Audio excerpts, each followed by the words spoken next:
কেমন আছেন সবাই?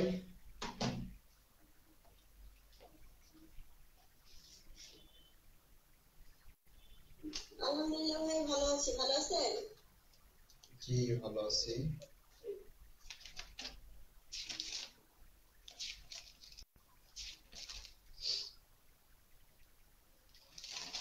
আচ্ছা, মেসেঞ্জার গ্রুপগুলোতে সবগুলো শেয়ার করে দিছে।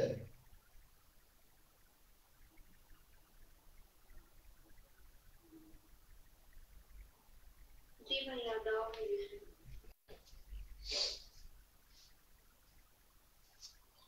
আচ্ছা, ফেসবুক লাইভে কি সাউন্ড আসতেছে কিনা একটু চেক করে জানান তো আমাকে। তো আমরা যে বিষয়টা নিয়ে আলোচনা করতেছিলাম বলতে লাস্ট ক্লাসে আমরা কি নিয়ে আলোচনা করছিলাম? প্রাইস অফ ইমেজ, তাই না? দুইটা রিয়েলটাম লিখছিলাম। তো সেটা আসলে শেষ হয়নি। আজকে কিছু আলোচনা আছে, সেই আলোচনার মধ্যে দিয়ে আশা করা যায় ক্লাসটি শেষ হয়ে যাবে। তো আর একটা কথা বলছিলাম, রোমান্টিক পিরিয়ডের পূর্বে দুটি কি ছিল? হিস্টোরিক্যাল ইভেন্ট ছিল। সেগুলো কি কি ছিল? গুড। ফ্রেঞ্চ রেভলিউশন আর হচ্ছে আমেরিকান ওয়ার অফ ইন্ডিপেন্ডেন্স, অর্থাৎ ফরাসি বিপ্লব, সাথে আরেকটি হচ্ছে আমেরিকান স্বাধীনতা লাভ করেছে সেই বিষয়টা। এগুলো আসলে গুরুত্বপূর্ণ একটা ইভেন্ট ছিল। এরপর আমরা আলোচনা করব ইমাজিনেটিভ। ইমাজিনেটিভ জিনিসটা আসলে কি?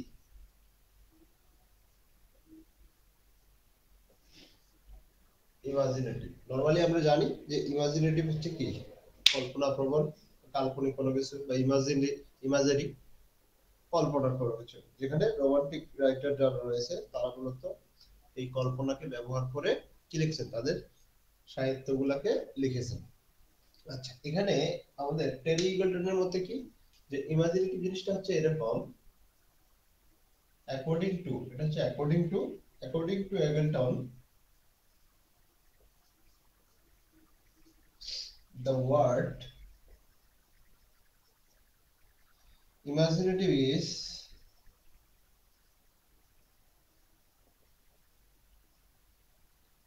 ambiguous.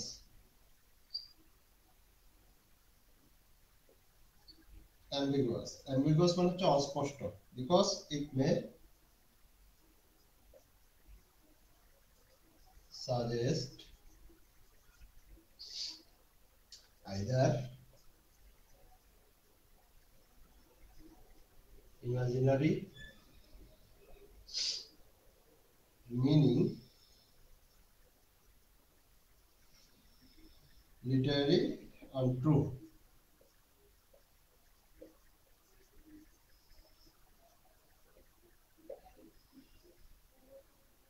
something visionary,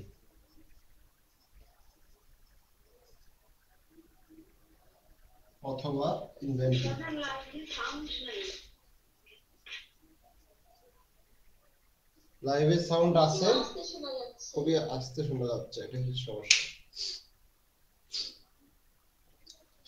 সাউন্ডটা আস্তে শোনা যাওয়ার কারণ হচ্ছে স্ট্রিমার এখানে কাজ করতেছিল না, তারা ওটা একটু আর্লি করে ফেলছি, তাছাড়াও দেরি হয়ে গেছে একটু, এই জন্য এই সমস্যাটা একটু ম্যানেজ করে নেন।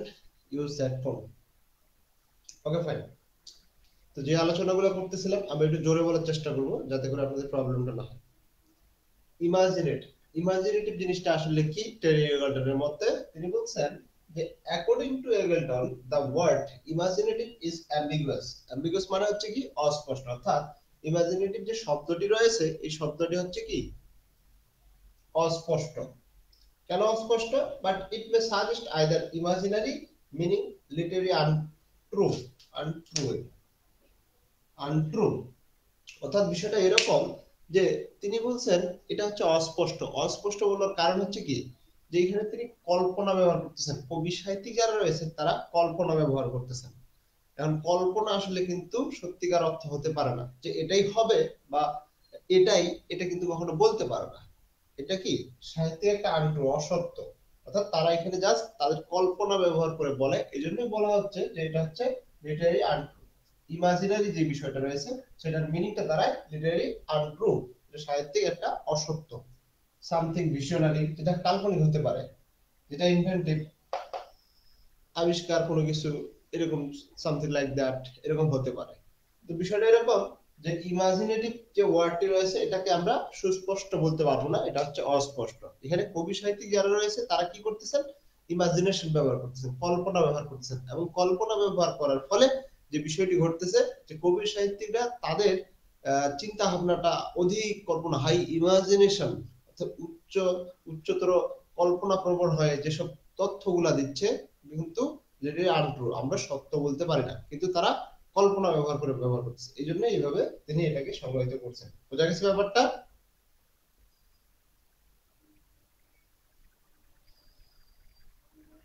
জি দাদা। আচ্ছা, তাহলে যখন মূলত রাইটার এবং সাহিত্যিকরা কখন মূলত আমাদের কি করে যে ইমাজিনেশন ব্যবহার করা শুরু করলো কখন? রোমান্টিক এজে, তাই না? রোমান্টিক এজে ব্যবহার করা শুরু করলো। আর এখানে একটা গুরুত্বপূর্ণ বিষয় রয়েছে, গুরুত্বপূর্ণ বিষয়গুলো কি, যখন মূলত রাইটাররা বা সাহিত্যিকরা কি করে, মানুষের ইমোশন, ফিলিংস, থট, মানুষের feelings, emotion, thought, nature, imagination,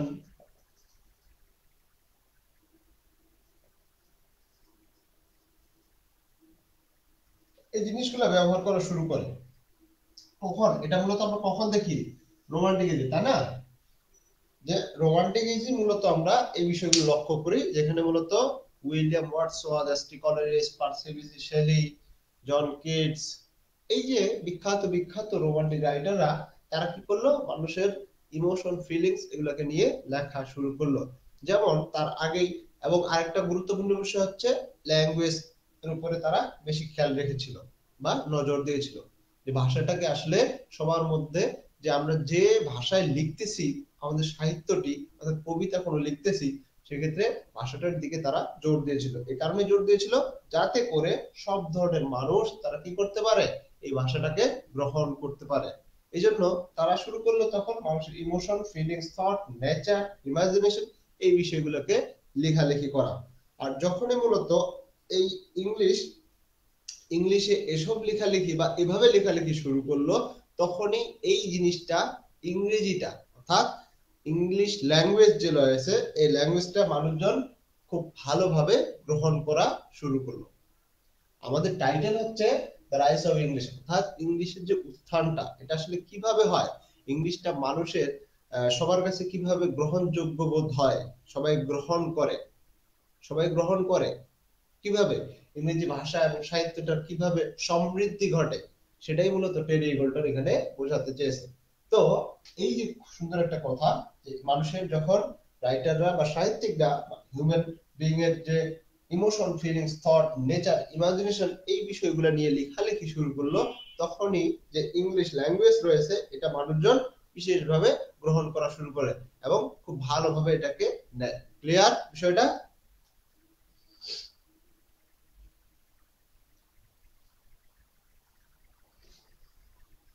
জি ভাই।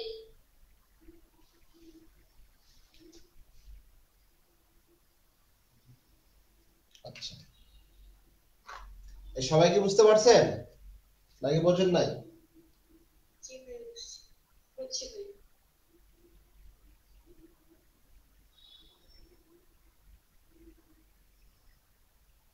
এটা ফোর্থ ইয়ার ক্লাস হচ্ছে, যারা যারা ক্লাসটা করতেছেন চাইলে আপনারা শেয়ার করে দিতে পারেন, অথবা আপনাদের বন্ধু বান্ধব যারা রয়েছে তাদেরকে মেনশন করে দিতে পারেন। আচ্ছা,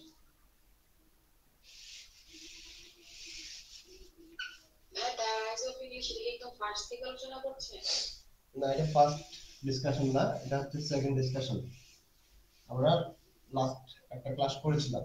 আচ্ছা, একটা কথা বলে রাখা ভালো, যে আসলে আপনাদের প্রিপারেশনের 15 তারিখ শুরু হওয়ার কথা ছিল, সেটা হচ্ছে না। এই কারণে হচ্ছে না, আমাদের কিছু ক্লাস ডিউ ছিল, এই ক্লাসগুলো কমপ্লিট হইলেই আমরা ব্যাচটা কন্টিনিউ করব, এবং সেই সাথে আপনাদের একটা রুটিন দিয়ে দেব। রুটিন যদিও একটা দেওয়া হয়েছে, সেই রুটিন সংশোধন করা হবে। আশা করি বুঝতে পারছেন সবাই। আর মনে হয় যে একটা ক্লাস বাকি আছে, এই ক্লাসগুলো যেমন আমাদের আইএসএফ ইংলিশের এই ক্লাসটি হইলে পুরোটাই কমপ্লিট হয়ে যাবে। অর্থাৎ চারটা আছে আমাদের। কি কি আছে চারটা? শুরুর দিকে আছে the study of poetry, metaphysical poets, culture and imperialism, rise of English.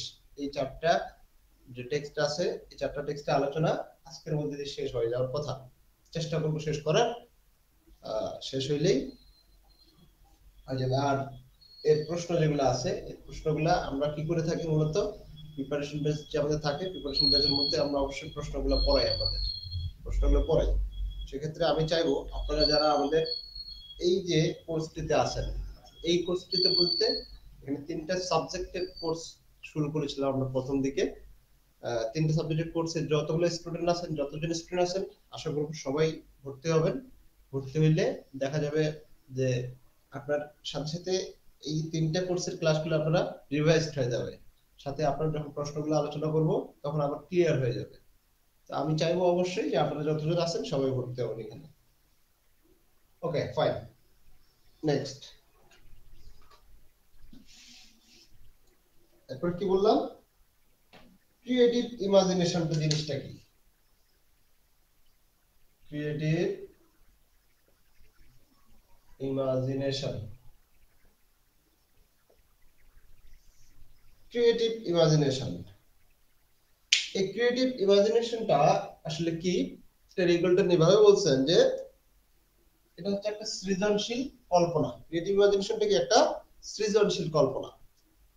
তো এই সৃজনশীল কল্পনা স্বাধীন, এটা ফ্রি, স্বাধীন এবং পরিপূর্ণ একটি কাজ, যা কোনো ধরনের বাধা বা নিয়ন্ত্রণ নয়। অর্থাৎ এখানে কোনো ধরনের বাধা বা বিপত্তি নেই, যা একটা পরিপূর্ণ স্বাধীন কাজ, পরিপূর্ণ একটা স্বাধীন কাজ বা একটা পরিপূর্ণ কাজ, এভাবে বলতে হবে। একটা স্বাধীন এবং পরিপূর্ণ কাজ যেখানে কোনো ধরনের বাধা বিপত্তি নেই। এখানে এই টেরিগলটনের মতে তিনি এটাকে অপ্রত্যাশিত শ্রম বলেছেন, অপ্রত্যাশিত শ্রম। অর্থাৎ এই যে কবি সাহিত্যিকরা কল্পনা ব্যবহার করতেছে, কল্পনা ব্যবহার, এখন সবাই তো কবি সাহিত্যিক হতে পারবে না, সবাই তো কবি সাহিত্যিক হতে পারবে না। আপনি আমি কি কবি সাহিত্যিক হতে পারবো এত সহজে? ওদের যেভাবে কল্পনা করে আমরা কিন্তু সেভাবে কল্পনা করতে পারি না। এই যে ব্যাপারটা সেটা এখানে ফুটিয়ে তোলা হয়েছে, যে এজন্য বলছে এটাকে অপ্রত্যাশিত শ্রম। তার মধ্যে একটি কবির মনের গভীর বা স্বতঃস্ফূর্ত এবং আধ্যাত্মিক শক্তি, এটা হচ্ছে তার মনে, মানে কবিটা যখন ইমাজিনেশন ব্যবহার করবে, তার একটা সৃজনশীল কল্পনা ব্যবহার করবে, সেটা হচ্ছে একটা মনের গভীর ভাব, যেটা স্বতঃস্ফূর্ত এবং আধ্যাত্মিক একটা শক্তি, একটা আধ্যাত্মিক শক্তি। অর্থাৎ এই শক্তিটা যাদের মধ্যে আছে তারা কিন্তু কবিতা লিখতে পারবে বা একজন সাহিত্যিক হতে পারবে। সেটাই বলতেছে যে এই যে ক্রিয়েটিভ ইমাজিনেশন, এটা হচ্ছে একটা শক্তি, যেটা আসলে একটা আধ্যাত্মিক শক্তি বলতেছে। এটা কিন্তু সবার মধ্যে থাকবে না, যেটা আসলে মনের গভীর ভাব, স্বয়ং সম্পূর্ণভাবে স্বতঃস্ফূর্ত। একজন কবির মনের গভীর ভাবটা স্বতঃস্ফূর্ত ভাবে তিনি এখানে প্রকাশ করেন। বোঝা গেছে ব্যাপারটা?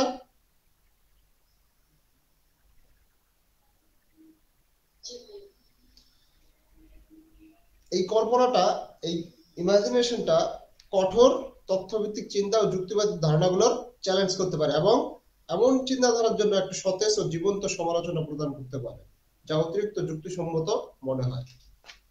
আচ্ছা, এই ছিল মূলত আমাদের creative imagination. Creative imagination main যে কথাটা সেটা হচ্ছে, যেটা হচ্ছে একটা এক ধরনের স্বাধীন ও পরিপূর্ণ একটা কাজ, যা কোনো ধরনের বাধা বা নিয়ন্ত্রণ মানে না।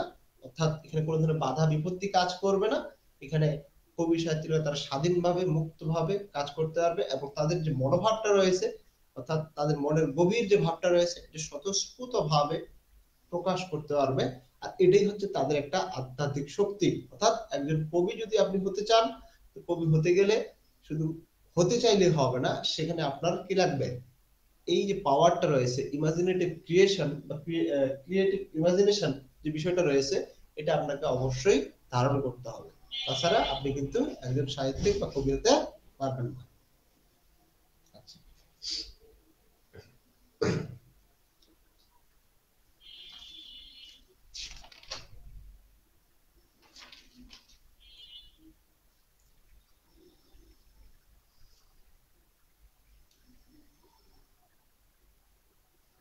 আচ্ছা, রোমান্টিসিজম নিয়ে আলোচনা করি আরেকটু।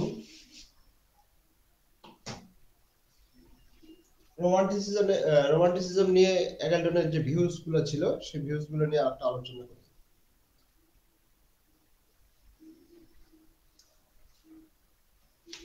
রোমান্টিক এজের বা রোমান্টিক সময়ের বা রোমান্টিক যে পিরিয়ড ছিল এই যুগের কবিতা যেগুলো ছিল এটা কোনো কৌশলগত লেখার মাধ্যম ছিল না।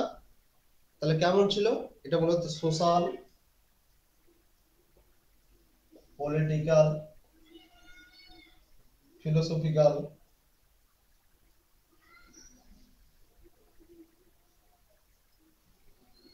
কি কি লিখলাম? সোশ্যাল, পলিটিক্যাল, ফিলোসফিক্যাল, এই যে বিষয়গুলো রয়েছে এই বিষয়গুলোতে গুরুত্বপূর্ণ হয়ে উঠেছিল। অর্থাৎ রোমান্টিক পিরিয়ড যে ছিল এটা কোনো আসলে রোমান্টিক পিরিয়ডের রাইটার রয়েছে শুধুমাত্র এটা কৌশলগত লেখার কোনো মাধ্যম ছিল না। যেখানে মূলত কি কি ছিল তাহলে? এই যে সোশ্যাল, সামাজিক, রাজনৈতিক, পলিটিক্যাল যে বিষয়গুলো ছিল এই দিক থেকে গুরুত্বপূর্ণ হয়ে ওঠে সে সময় যে এই বিষয়গুলো তুলে ধরা হয়। অর্থাৎ সামাজিক বিষয়গুলোকে তুলে ধরা হয়, ফিলোসফিক্যাল বিষয়গুলোকে তুলে ধরা হয়, পলিটিক্যাল বিষয়গুলোকে তুলে ধরা হয় তাদের সাহিত্যের মধ্যে।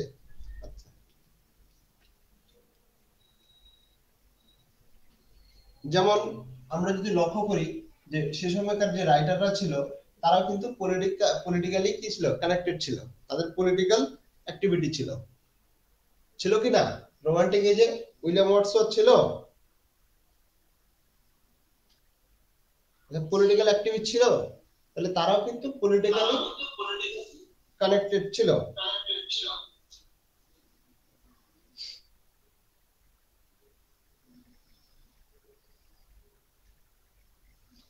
তো সেক্ষেত্রে বলা হচ্ছে যে তারা এই ক্রিয়েটিভ, সৃজনশীল এবং ইমাজিনেটিভ, কল্পনা প্রবণ যে বিষয়টি রয়েছে এই দুইটা বিষয়ের উপরেই জোর দিয়েছিল।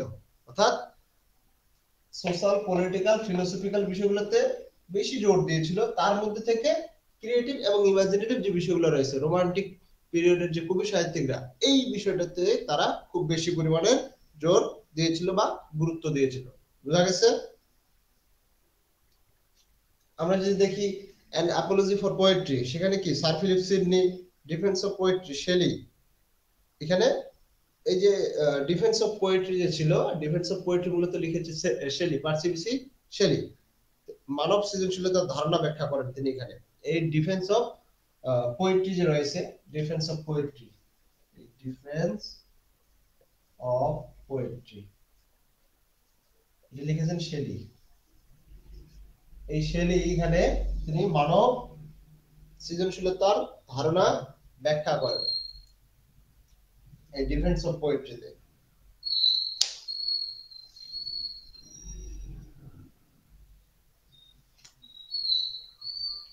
রোমান্টিক এজে কবিরা খুব বেশি পরিমাণে কি করত? ইমাজিনেশন ব্যবহার করতো, তাই না? করতো কিনা? আগে যেভাবে অর্থাৎ নিও ক্লাসিক্যাল এই যে রাইটাররা বা সাহিত্যিকরা, কবিরা যেভাবে লেখালেখি করতো তারা কি সেভাবে লেখালেখি করতো? তারা সেভাবে লেখালেখি করতো না। এই সময়কার যে লিটারেচার ছিল এই লিটারেচারটা সাবস্টিটিউট ছিল। কিসের সাবস্টিটিউট ছিল? রিলিজিয়নের সাবস্টিটিউট ছিল। তার পরবর্তী সময় রোমান্টিক এজের পরে যখন ভিক্টোরিয়ান এজ আসলো, ভিক্টোরিয়ান এজে আমরা দেখতে পাবো এখানে একটা কি হয়? সমস্যা ক্রিয়েট হয়। আলোচনা করতেছি। তো এই লিটারেচার তখন একটা সাবস্টিটিউটে পরিণত হয়। অর্থাৎ সাবস্টিটিউট বলতে আসলে কি বুঝি আমরা?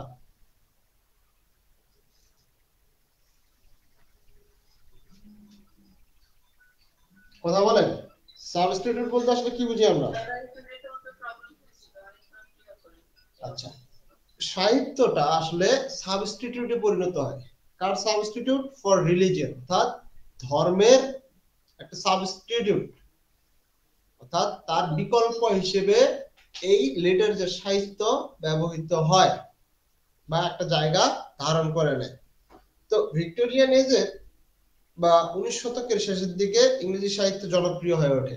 ইংরেজি সাহিত্যটা তখন জনপ্রিয় হয়ে ওঠে কখন? এই ভিক্টোরিয়ান এজে। আমরা জানি ভিক্টোরিয়ান এজে ইন্ডাস্ট্রিয়াল রেভলিউশন এত পরিমাণে বৃদ্ধি পেয়েছিল, মানুষ যারা ছিল সাধারণভাবে, সাধারণ মানুষরা এরা শহর থেকে গ্রাম, গ্রাম থেকে শহরমুখী হতে শুরু করেছিল। মানে সে সময়টা বলা হয় যে ইংল্যান্ড একটা ওয়ার্কশপ অফ দ্য ওয়ার্ল্ড হয়ে গেছে। সেখানে মানুষজন, গ্রামের মানুষজন কি তাদের কৃষি কাজ ফেলে রেখে শহরে যে ইন্ডাস্ট্রিয়াল রিভলিউশন, অর্থাৎ এই যে ইন্ডাস্ট্রি, এত এত ইন্ডাস্ট্রি তৈরি হচ্ছিল, এত এত অগ্রগতি হচ্ছিল, মানুষজন সবাই শহরের দিকে কাজ খুঁজতে চলে আসে এবং কাজ করতেছে। তারা কাজ করার ফলে তারা বেশি পরিমাণ স্বাবলম্বী হচ্ছে। তো সেই সময় মানুষজন বিজ্ঞানের উপর নির্ভরশীল হয়ে পড়তেছে, আজকে এটা আবিষ্কার করতেছে, আজকে ওটা আবিষ্কার করতেছে। এই আবিষ্কার ধীরে ধীরে মানুষের মনের মধ্যে জায়গা করে নিয়েছে এবং মানুষ সেটাকেই বিশ্বাস করা শুরু করে দিয়েছে। তো এই 1900 থেকে শেষের দিকে সাহিত্য কি হয়, একটা সময় জনপ্রিয় হয়ে ওঠে। কিভাবে জনপ্রিয় হয়ে ওঠে? তার প্রধান কারণ ছিল এই যে ধর্মের প্রভাব হ্রাস পাওয়া, অর্থাৎ ধর্মের প্রভাবটা কি হ্রাস পাচ্ছে। এই যে ফেইথ রয়েছে, ফেইথ ফর রিলিজিয়ন, এটা কি হচ্ছে, লুজ হচ্ছে। ফেইথ ফর রিলিজিয়ন কেন লুজ হচ্ছে, কেউ কি জানেন স্পেসিফিক ভাবে?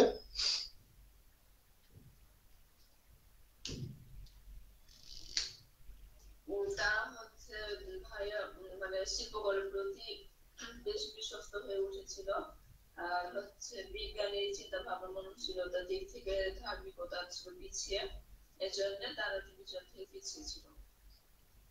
আরেকটা বড় কারণ হচ্ছে সায়েন্স এবং রিলিজিয়নের মধ্যে কনফ্লিক্ট শুরু হয়ে যায়। কখন শুরু হয়? এই ভিক্টোরিয়ান এজে। কখন? ভিক্টোরিয়ান পিরিয়ডে। এই ভিক্টোরিয়ান পিরিয়ডে সায়েন্স এবং রিলিজিয়নের মধ্যে কনফ্লিক্ট শুরু হয়, দ্বন্দ্ব শুরু হয়। অর্থাৎ এখানে দ্বন্দ্ব বলতে আসলে কি হানাহানি, কাটাকাটি, মারামারি এরকমটা আসলে নয়।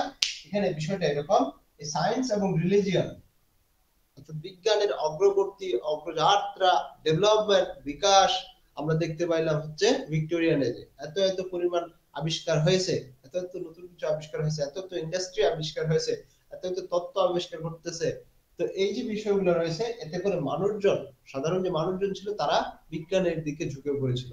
অর্থাৎ রিলিজিয়নের প্রতি একটু কি করেছিল, তাদের প্রভাব যে ছিল এদিকে, সেদিকে তাদের কোনো তেমন লক্ষ্য ছিল না, বা সেটাকে বেশি গুরুত্ব দিচ্ছিল না। তো ঠিক সেই সময়ে তাদের মধ্যে একটা কনফ্লিক্ট হয়। কনফ্লিক্টটা কি হয়? চার্লস রবার্ট ডারউইন নামের একজন ব্যক্তি রয়েছে। গুড।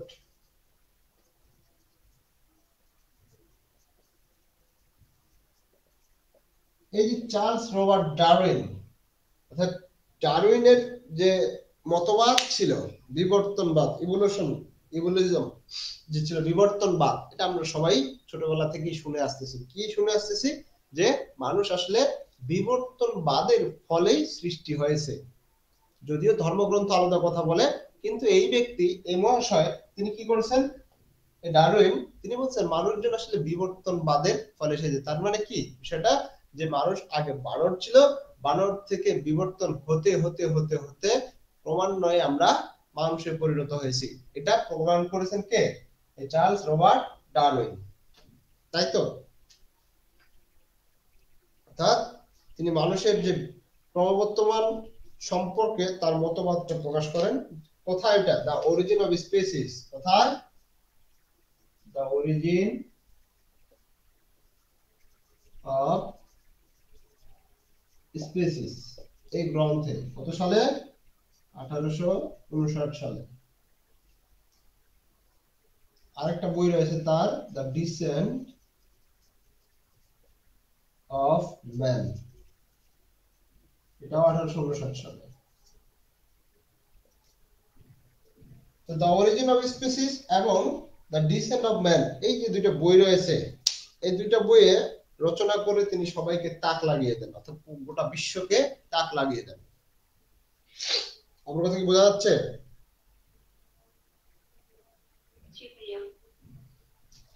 তো এই যখন অবস্থা হয়, এই যে অবস্থা হওয়ার কারণ কি? অর্থাৎ মানুষজন বিজ্ঞান নির্ভর হয়ে পড়ছে, ধর্মের দিকে মানুষজন কি ধর্মকে প্রায় ভুলতে বসেছে, এরকম একটা অবস্থা। অর্থাৎ সেটাকে কোনো গুরুত্ব দিচ্ছে না, বিজ্ঞানকেই প্রায়োরিটি দিচ্ছে। তো সেই বিষয়ে চিন্তা করে মূলত এই যে ডারউইন তার যে মতবাদ বিবর্তনবাদ প্রমাণ করলেন বা প্রকাশ করলেন, এটার উপর ভিত্তি করে মানুষজন সেদিকে, মানুষের মনের মধ্যে এখন দ্বন্দ্ব সৃষ্টি হয়েছে। কোথায় দ্বন্দ্ব সৃষ্টি হয়েছে? হিউম্যান মাইন্ড, মানুষের মনের মধ্যে। আসলে তারা বিজ্ঞানকে বিশ্বাস করবে নাকি ধর্মকে বিশ্বাস করবে? কারণ বিজ্ঞান বলতেছে বিবর্তনবাদের ফলে মানুষের সৃষ্টি হয়েছে, কিন্তু ধর্ম তো অন্য কথা বলতেছে। তাহলে তারা কোন দিকে, কোনটাকে বিশ্বাস করবে?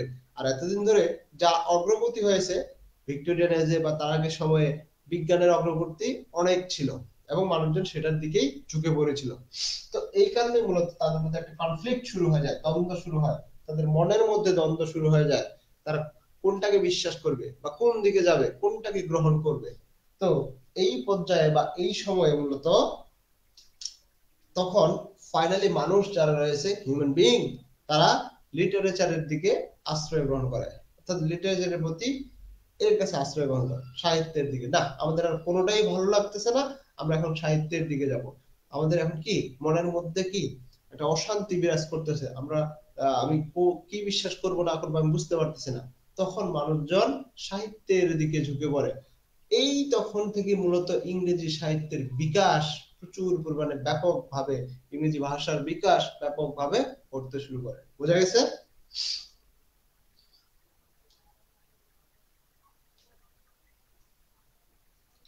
আসলে যখন মূলত a loss of faith, loss of faith for religion,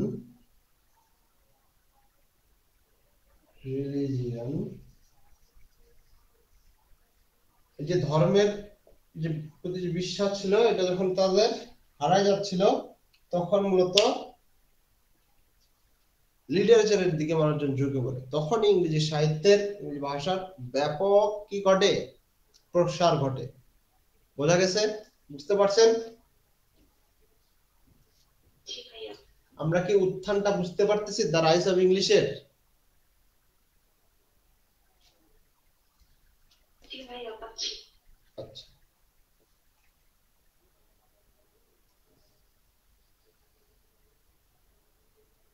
sound যাচ্ছে, স্লো যাচ্ছে। ভাইয়া লাইফে সাউন্ডটা হচ্ছে মানে একবার আসছে অনেকটা জোর ধরনে, তারপর থেমে যাচ্ছে অটোমেটিক।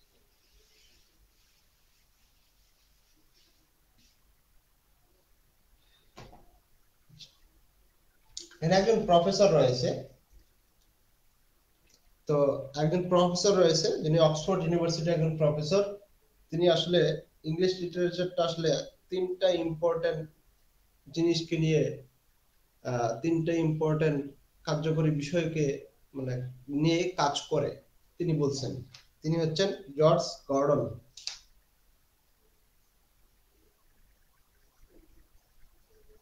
এই জর্জ গর্ডন ছিলেন একজন প্রফেসর, একজন প্রফেসর। কোথাকার প্রফেসর? অক্সফোর্ড ইউনিভার্সিটির একজন প্রফেসর ছিল। তো তিনি বলছেন English literature can perform three important functions. Three important function. English literature can perform three important functions. কি কি সেগুলা? তাহলে three important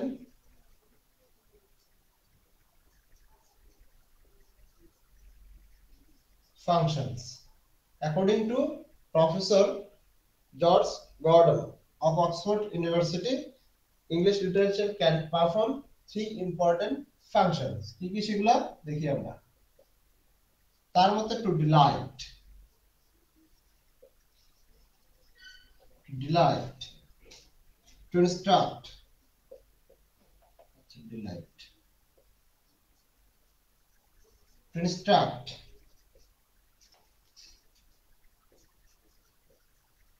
to save our soul and heal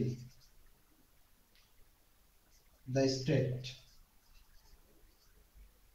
আচ্ছা, তিনটা উপায় আসলে ইংলিশ লিটারেচার তিনটা বিষয়ে কাজ করে মূলত। কি কি বিষয়গুলো? তার মধ্যে জর্জ গর্ডনের মধ্যে টু ডিলাইট, যেটা আমাদের কি ডিলাইট মানে কি আনন্দ দেওয়া, অর্থাৎ লিটারেচারটা আমাদেরকে কি দেয়? আনন্দ দেয়। লিটারেচার আমাদের আনন্দ দেয়। টু ইনস্ট্রাক্ট, আমাদের কি দেয়? শিক্ষা দেয়। টু ইনস্ট্রাক্ট, আমাদের শিক্ষা দেয়। টু সেভ আওয়ার সোল, আমাদের যে আত্মা রয়েছে সেটাকে রক্ষা করে, সেভ করে, হিল দ্য স্টেট, আমাদের মনের যে ব্যবস্থাটা রয়েছে এটাকে সান্ত্বনা প্রদান করে বা এখানে স্বস্তি প্রদান করে। কিভাবে আসলে, যে আসলে আমরা যখন আমাদের ফ্রান্সিস ব্যাকনের দিকে যদি যাই, ফ্রান্সিস ব্যাকন আমরা থার্ড ইয়ারে পড়ছিলাম, সরি ফার্স্ট ইয়ারে পড়ছিলাম অব স্টাডিজ, সেখানেও তিনিও বলছেন টিচিং উইথ ডিলাইট, অর্থাৎ এই যে পড়াশোনা যেটা রয়েছে সেটা তিনি পড়াশোনার ব্যাপারে বলছেন, কিন্তু এখানে সাহিত্য অর্থাৎ পড়াশোনাটাই কিন্তু সাহিত্যের একটা অংশ। তো সেখানে তিনি বলছেন যে পড়াশোনাটা আসলে টিচিং উইথ ডিলাইট, আনন্দের সহিত করা উচিত, এভাবে বলছেন। ঠিক সেরকমই বিষয়টা বলছেন ডিলাইট, যেটা আমাদের পড়াশোনা যখন আমাদেরকে আনন্দ প্রদান করবে, এটা থেকে আমরা শিক্ষা গ্রহণ করবো বা আমাদেরকে শিক্ষা দিবে, এটা আমাদের, আমরা যখন খুবই খারাপ অবস্থা থাকে, অর্থাৎ আমাদের মন খারাপ থাকে, আমরা যখন রিটায়ারমেন্টে থাকি অর্থাৎ অবসর সময় জ্ঞাপন করি বা যাপন করি, তখন আমরা কি করি, বই পড়ি। বই পড়া মানে কি, কোনো কিছু সাহিত্যের কোনো অংশ পড়া, হয়তো কোনো কবিতা পড়তেছি, হয়তো কোনো নভেল পড়তেছি, হয়তো কোনো ড্রামা পড়তেছি, যেটা আমাদের কি কি করতেছে, আমাদের মনের মধ্যে আমাদের সময়টা অতিবাহিত করতেছে, সাথে আমরা আনন্দ পাচ্ছি, সাথে আমরা শিক্ষা পাচ্ছি, সাথে আমাদের কি, আমাদেরকে, আমরা যদি কখনো কি হয়ে যাই, অর্থাৎ ডিপ্রেশনে চলে যাই, ফ্রাস্ট্রেশনে চলে যাই, তখন সেটা আমাদেরকে কি করতেছে, হিল করতেছে, সেটা আমাদেরকে হিল করতেছে। এই জন্য প্রফেসর গর্ডন এই তিনটা লিটারেচার আসলে এই তিনটা বিষয়ে পারফর্ম করে। বোঝা গেছে? কয়টা বিষয়? তিনটা বিষয়। আর এই ব্যক্তি একটা কথা বলছেন ইংল্যান্ড সম্পর্কে, তিনি বলছেন ইংল্যান্ড ইজ সিক, ইংল্যান্ড হচ্ছে অসুস্থ। এই ব্যক্তি এটা কথা বলছেন, এজ এ ব্রিফ কোশ্চেন হিসেবে আসতে পারে, যে ব্রিফ কোশ্চেন হিসেবে যে এই কথাটা কে বলেছে, হু সেড দিস, বুঝতে পারছেন?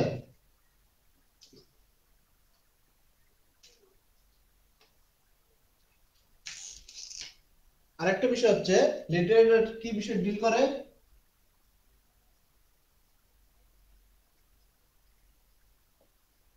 Literature deals with universal human values, মানুষের মূল্যবোধ। লিটারেচার যে বিষয়গুলো নিয়ে ডিল করে সেটা হচ্ছে মানুষের মূল্যবোধ, যে বিষয়গুলো রয়েছে সেগুলো বিষয়কে নিয়ে ডিল করা হচ্ছে আমাদের লিটারেচার। আচ্ছা, বলে রাখা ভালো যে আসলে আমরা ক্রিটিসিজম পড়তেছি, ক্রিটিসিজম, লিটারি ক্রিটিসিজম, এই বিষয়টা কিন্তু, এই সাবজেক্টটা যদি আপনি মনে করেন যে আসলে আহ মজা করে পড়বেন, অর্থাৎ কোনো কিছু হাসির ইভেন্ট থাকবে, এরকমটা কিন্তু না। তারপরেও চেষ্টা করা হচ্ছে যে আনন্দের সহিত কিভাবে পড়ানো যায় বা সহজভাবে কিভাবে আপনাদের সামনে তুলে ধরা যায়। ভাইয়া ইংল্যান্ডের সিটি কি? এই কথাটা বলছেন ইংল্যান্ড ইজ সিক, ইংল্যান্ড কি সিক, তো অসুস্থ, এই কথাটা জর্জ গর্ডন বলেছিল, অর্থাৎ ইংল্যান্ডের প্রেক্ষাপট অনুযায়ী তিনি এই কথাটা বলছেন জর্জ গর্ডন। আচ্ছা, ব্রিফ কোশ্চেন হিসেবে আসতে পারে, who said England is sick, বুঝা গেছে? আপু ভিক্টোরিয়ান পিরিয়ডে ইংল্যান্ডে যে ইন্ডাস্ট্রিয়াল রেভলিউশনটা বেশি বৃদ্ধি পেয়েছে, ইন্ডাস্ট্রিয়াল ব্যাপারটা বেশি বৃদ্ধি পেয়েছিল, তখন মানুষ ধার্মিকতাকে বাদ দিয়ে শিল্পকে বেশি দেখেছে, এর জন্য তখন ইংল্যান্ডকে শিল্প অপহিত করেছিল।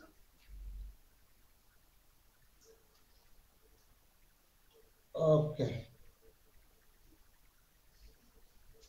এখন যেটা বলবো, তো এটা বোঝা গেছে তো না, এটা তেমন বোঝার কিছু নাই, জাস্ট জানানোর বিষয়।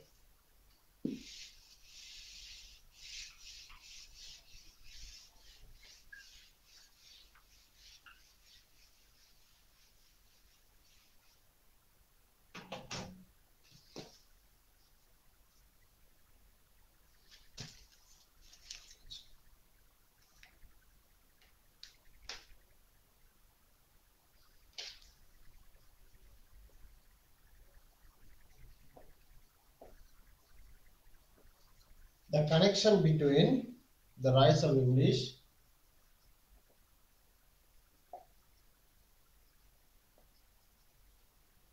and imperialism.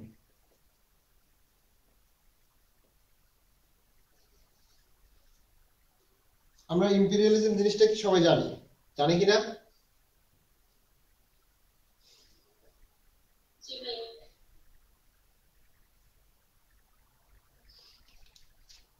কি বিষয়টা কেউ একজন বলেন তো, ইম্পেরিয়ালিজম জিনিসটা আসলে কি?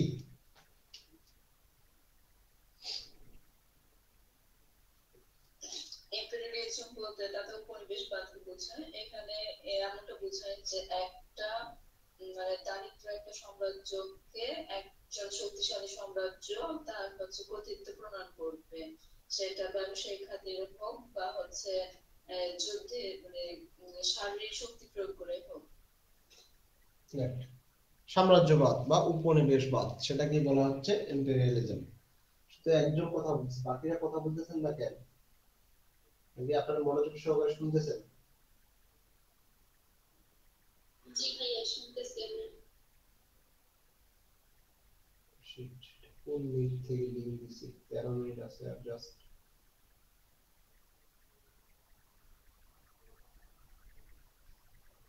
আচ্ছা আচ্ছা, মিনিটের যদি লিমিট শেষ হয়ে যায়, অর্থাৎ সময় দেখাচ্ছে 13 মিনিট, তো শেষ হয়ে গেলে আমি সাথে সাথে আরেকটা লিংক দেবো, সেটাতে জয়েন করবেন। ওকে?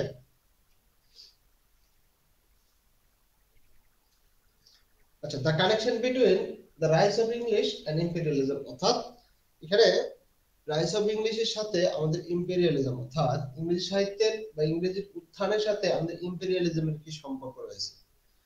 টেরি গিল্টন তার এই এসের মধ্যে, এটা কি একটা এসে তাই না, ব্যাখ্যা করেছেন। কি ব্যাখ্যা করেছেন?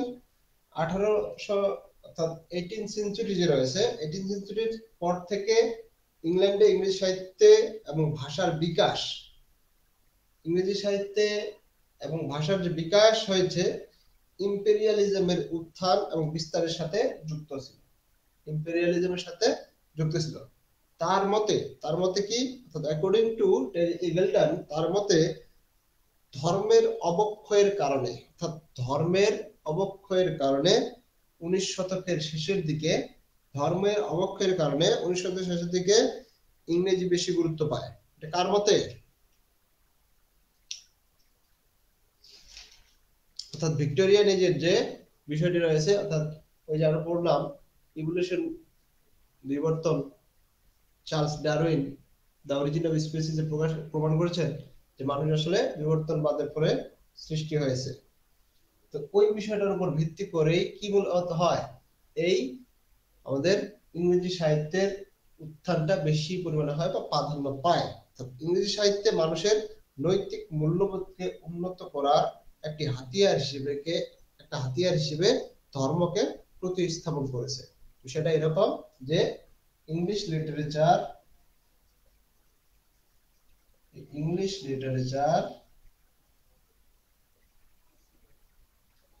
replaced as a tool to promote moral values.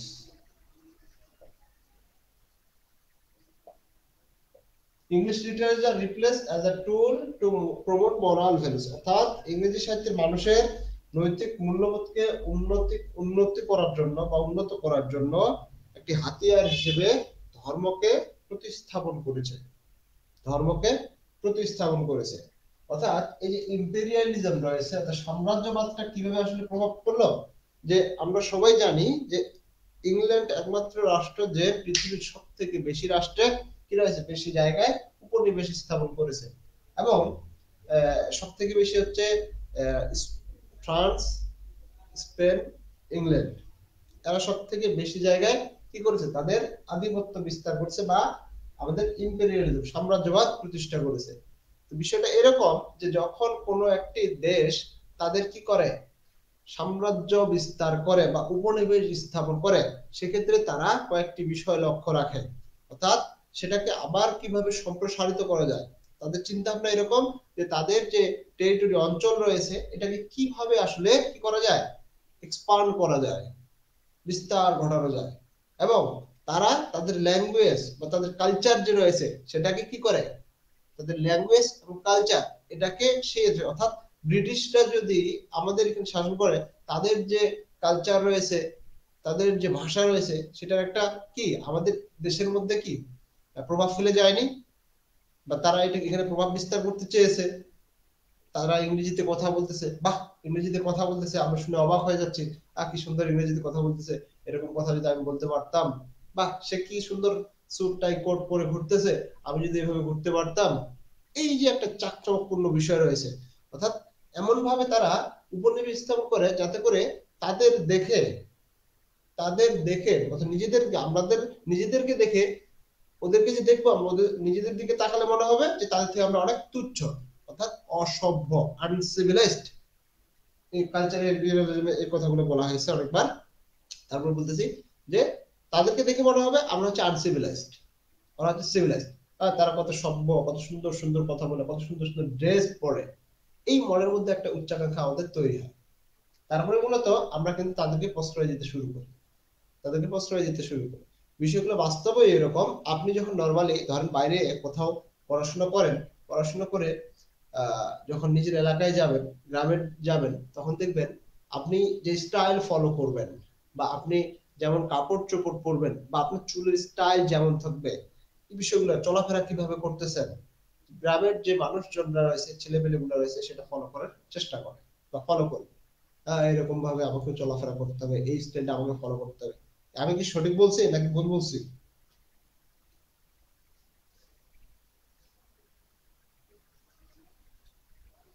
কথা বলেন না কেন?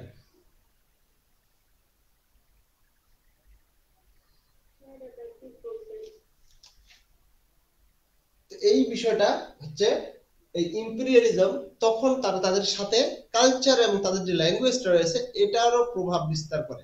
এবং তাদের আরেকটা গুরুত্বপূর্ণ কাজ থাকে, তাদের যে রিলিজিয়ন রয়েছে, ধর্ম, ম্যাক্সিমাম তাদের হচ্ছে খ্রিস্টান ধর্মাবলম্বী, তারা তাদের ধর্মটাকে সম্প্রসারিত করার চেষ্টা করে বা ধর্মের প্রচার করে।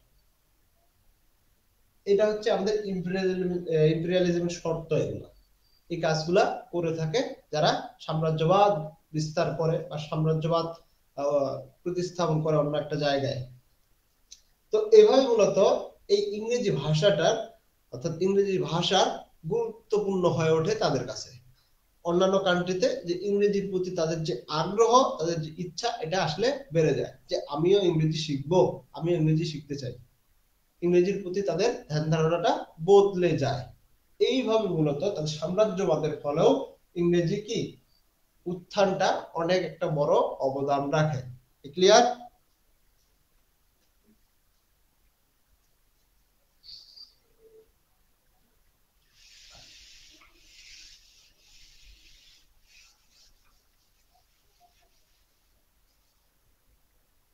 আচ্ছা, এরপরে যে আলোচনাটা সেটা হচ্ছে ক্রিটিসিজম।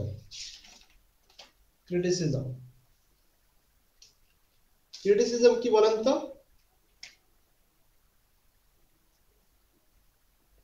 কোনো একটা বিষয়ের উপর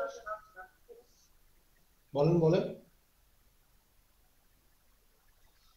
কোনো একটা বিষয় নিয়ে আলোচনা, ভালো খারাপ দুই ধরনেরই আলোচনা করবো। অর্থাৎ ক্রিটিসিজম সমালোচনা। সমালোচনা জিনিসটা হচ্ছে যে কোনো একটা বিষয় বা কোনো একটা ব্যক্তিকে বা কোনো একটা বস্তুকে কি করতে ক্রিটিসাইজ করা যেতে পারে, সেটা হতে পারে পজিটিভলি অথবা নেগেটিভলি, অর্থাৎ ডিস্ট্রাকটিভ ওয়েতেও হতে পারে, এন্ড আরেকটা যেন কি ছিল,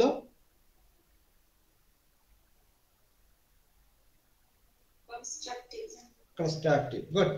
অর্থাৎ ডিস্ট্রাকটিভ ওয়েতেও ধ্বংসাত্মক ভাবে হতে পারে, আর যে কনস্ট্রাকটিভ গঠনমূলক উপায়েও সেটা আপনি করতে পারবেন, অর্থাৎ পজিটিভ আর নেগেটিভ। কোন একটা বিষয়কে ভালোভাবেও আপনি সমালোচনা করতে পারেন, খারাপ ভাবে সমালোচনা করতে পারেন। এটা ছিল ক্রিটিসিজম। এখন আসবে আমাদের নিউ ক্রিটিসিজম নামে একটা নতুন বিষয় আসবে। নিউ ক্রিটিসিজম, এটা হচ্ছে একটা লিটারারি মুভমেন্ট। লিটারারি মুভমেন্ট, অর্থাৎ এটা হচ্ছে আমেরিকান একটা মুভমেন্ট। কোথাকার? আমেরিকান। আমেরিকান একটা মুভমেন্ট, লিটারারি মুভমেন্ট, যেটা মূলত 1930 থেকে 1950 সাল পর্যন্ত ছিল। এটা আসলে কি নিউ ক্রিটিসিজম, অর্থাৎ এই সময়ে বিংশ শতাব্দীতে এইটার একটা নতুন একটা কি হলো বিষয় আবিষ্কার হলো, যেটার নাম হচ্ছে নিউ ক্রিটিসিজম। অর্থাৎ নতুন ক্রিটিসিজমটা কি আবার? এটা মূলত আসলে যে বিষয়টার উপর ইন্ডিভিজুয়ালি করা হয় সেটা হচ্ছে পোয়েট্রির উপরে। কিসের উপরে? পোয়েট্রির উপরে। কিসের উপরে? মনোযোগ দিয়ে শুনবেন। পোয়েট্রির উপরে। পোয়েট্রি নিয়ে, অর্থাৎ পোয়েট্রিকে ক্রিটিসাইজ করার একটা মুভমেন্ট, যে পোয়েট্রিকে আসলে আমরা কিভাবে ক্রিটিসাইজ করব, এখানে এই বিষয়গুলো নিয়ে আলোচনা করা হয়। কি কি বিষয়গুলো আসবে সেগুলো বলতেছি পরে। গুরুত্বপূর্ণ কথা, এটা হচ্ছে টেক্সট ডিপেন্ডেন্ট। কি ডিপেন্ডেন্ট? Text dependent. এটা হচ্ছে টেক্সট ডিপেন্ডেন্ট, অর্থাৎ টেক্সট যে রয়েছে, ধরেন একটা কবিতা, পোয়েম, একটা কবিতা আপনাকে পড়তে বলা হলো, আপনাকে পড়তে বলা হলো। আমাদের মিনিটের লিমিট প্রায় শেষ। আপনারা কি ফেসবুকে যাবেন না লাইভে থাকবেন বলেন?